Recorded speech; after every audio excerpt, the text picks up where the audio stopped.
Halloween Horror Nights is getting ready here at Universal Studios Florida. We've had Scare Zone announcements, we have had haunted houses, we've now had the shows and the street entertainment. Here's everything you need to know.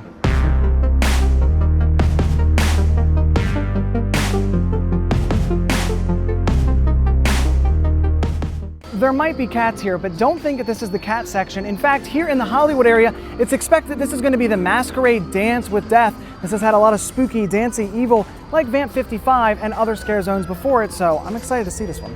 You can partially see through some of these set pieces, which makes me believe there may be some LED lighting or something that we're going to see here inside to be able to really light these up at night, probably create a very, very cool effect. The stages are set up, and very soon you can expect to see some of the triggers most likely here on the stage that the characters will use to make effects go off here and at all the little stages we have all around this area.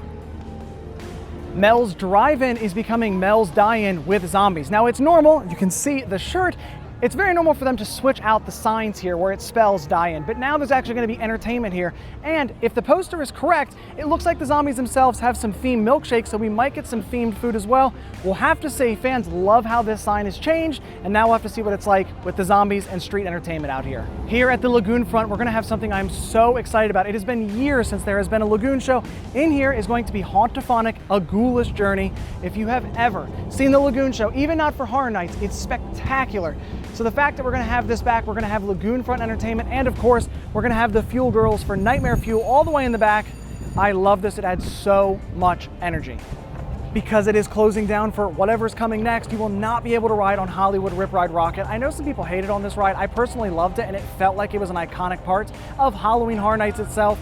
So the structure will still probably be up there for part of it. I don't expect them to do demo that fast, but you're not going to get to ride this ride, unfortunately. You can't get any better confirmation than this. The Catlady of Crooked Lane here in the Central Park area. If you have ever been here before where they have the pumpkins in the trees, they nail this area. The vibes are here.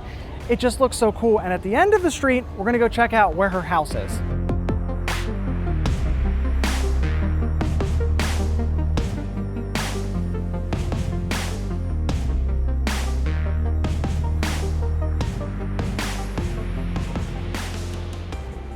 So, it already said Crooked Lane, so I mean, it's very obvious, but there's a cat.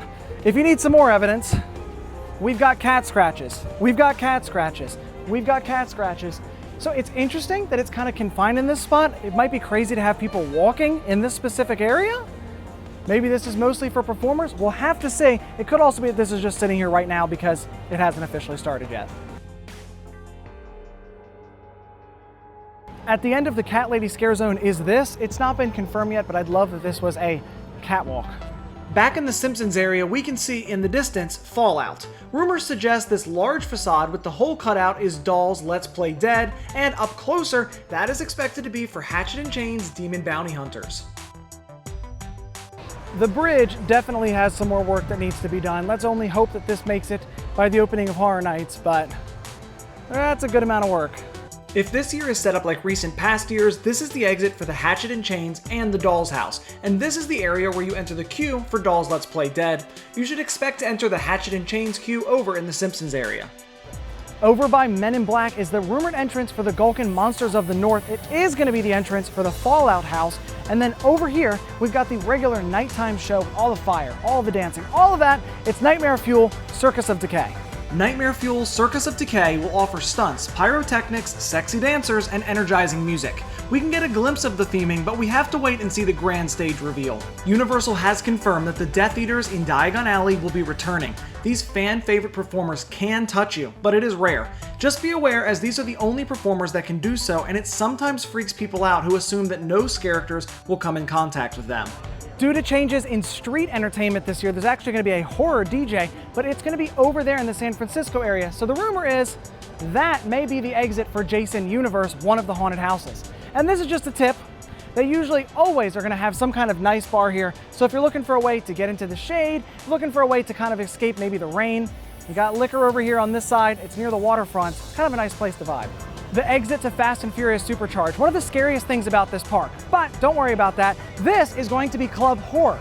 So normally there's always 5 scare zones, but right now this is expected to be for Club Horror, a different type of street entertainment. Along with the Mel's Die-In Zombies, it looks like we're getting rid of some scare zones for other unique entertainment that still doesn't require you to wait in line.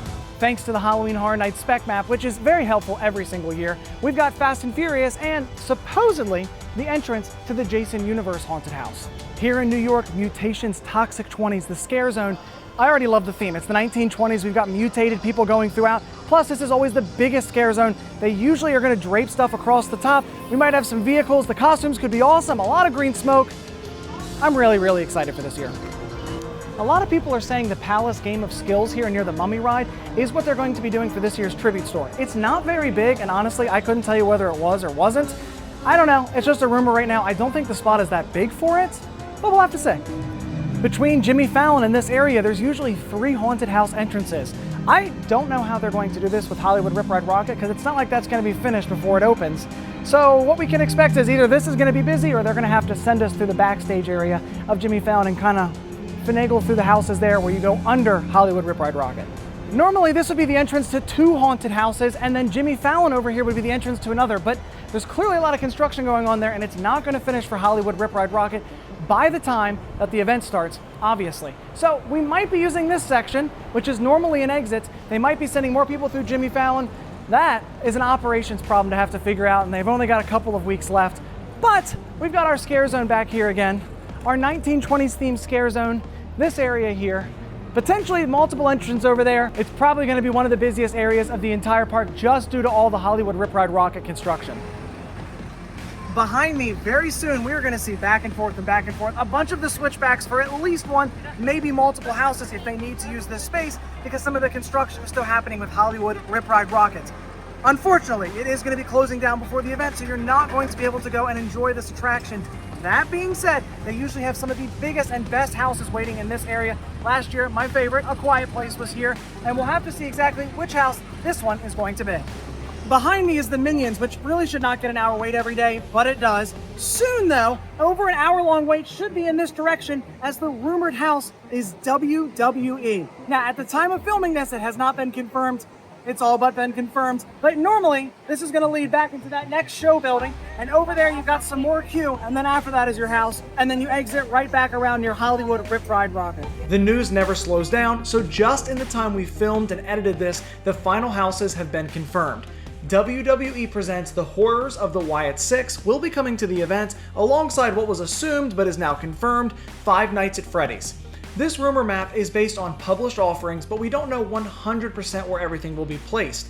Based on rumors, past years, and the helpful eye-in-the-sky photos from Bioreconstruct, we can get a good idea of where everything will be.